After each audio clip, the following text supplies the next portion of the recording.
68, H.R. 5371. Clerk will report. Motion to proceed to Calendar 168, H.R. 5371, an act making continuing appropriations and extensions for fiscal year 2026 and for other purposes. Mr. President, Democrats are grasping at straws these days.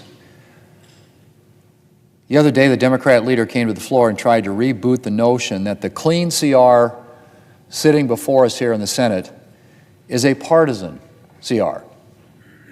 Yep. Apparently a bill with no partisan add-ons, strictly a bill to fund the government, is a partisan bill. Only in Democrat land, Mr. President. Democrat leader, of course, continues to try to push this ludicrous narrative that Republicans or President Trump shut down the government. That's right. The party that demanded nothing and put forward a clean, nonpartisan bill is the party that shut down the government. And the party that demanded $1.5 trillion to keep the government open until Friday, until Halloween. That's what their bill will do. $1.5 trillion in new spending to keep the federal government open until Friday. I wonder if Democrats have seen some of the recent headlines, like this one. And I quote, "Benefits cliff amps up pressure on Senate Democrats," end quote, and, quote, "largest federal workers union calls for an end to the shutdown, putting pressure on Democrats," end quote. Putting pressure on Democrats, Mr. President, not Republicans. Now, why? Because Republicans are ready to reopen the government today. And we're not demanding a single thing in exchange. It's the Democrats who are refusing. In fact, the Democrats' latest ploy is, get this, moral outrage that the president isn't stepping in to save Democrats from the consequences of their actions.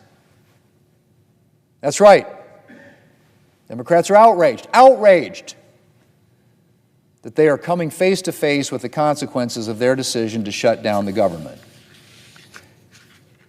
And so they're flailing around blaming President Trump for not stepping in to somehow save the SNAP program from running out of money to pay benefits. Yeah, that's right, Mr. President. The very same people who were content to let the Special Supplemental Nutrition Program for Women, Infants, and Children, more commonly known as WIC, run dry are now positioning themselves as crusaders for nutrition benefits. President Trump did step in to save Democrats from themselves on WIC. He somehow managed to find money to cover the program for the time being. But there is a limit to what he can do. That's kind of the reason we like to, have the government open. But apparently Democrats are still not willing to contemplate allowing the government to function, because the SNAP bill that they tried to use yesterday was not just a cynical political ploy to insulate themselves from the consequences of their own actions. It was also a disturbing signal. The Democrats are ready to continue this shutdown, I guess forever. Do Democrats have any end date in sight? Are there any consequences bad enough to get Democrats to reopen the government again? Because things are getting pretty serious here, Mr. President. The shutdown had consequences from day one. But now, 30 days in, the consequences are really stonewalling. Here are some headlines, I think, that describe the situation. Government shutdown could lead to $14 billion in lost GDP, the Congressional Budget Office reports. Shutdown could close Head Start programs this week, jeopardizing child care. Shutdown crushes small business owners as losses hit billions. Industry leaders beg Congress for clean CR. Ongoing government shutdown threatens holiday travel. National Guard training grinds to halt amid shutdown with no pay in sight. U.S. government shutdown, 60,000 aviation safety staff face financial strain as crisis deepens. Largest federal workers union calls for clean bill to end shutdown.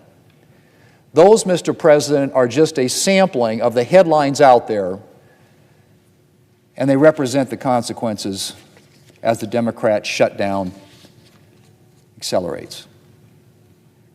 So when will the Democrats put an end to this, Mr. President? When the economy is in ruins? When federal workers have lost their homes? When housing assistance and small business loans and Head Start and National Guard training are distant memories? I hope the pain of the American people is worth the plaudits the Democrats are getting from their liberal base. Mr. President, I don't know if listing out the consequences of Democrat shutdown moves any Democrats anymore. I really don't.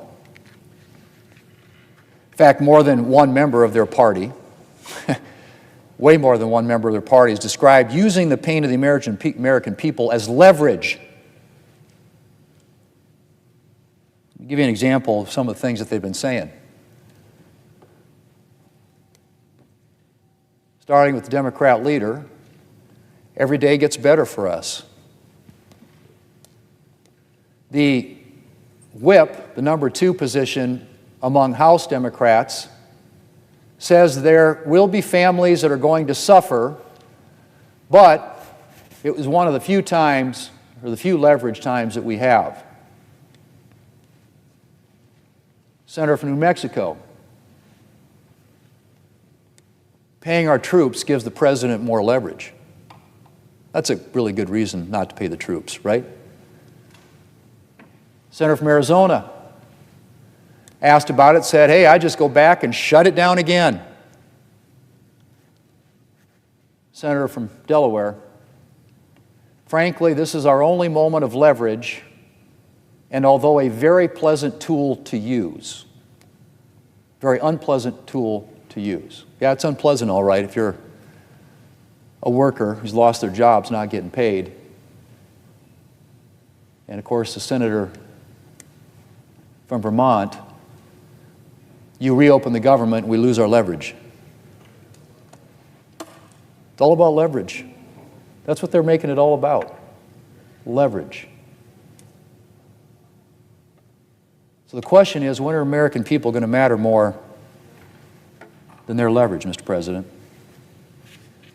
If there are any Democrats out there who can still see beyond the demands of their far-left base, if there are any Democrats who care about the damage that this shutdown is doing, then I have a bill right there at the desk.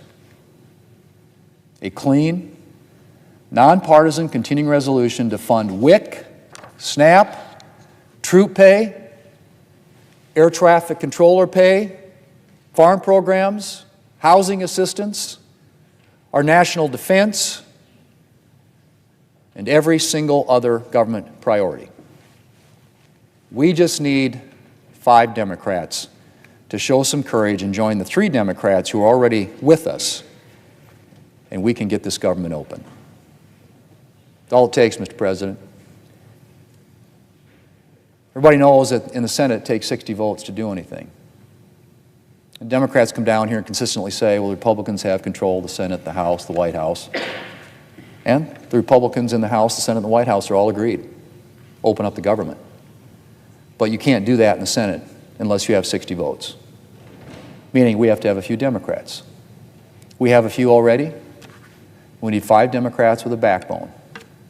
5 Democrats with the courage to take on that far-left base and say we care more about the lives of the American people than about gaining some political leverage.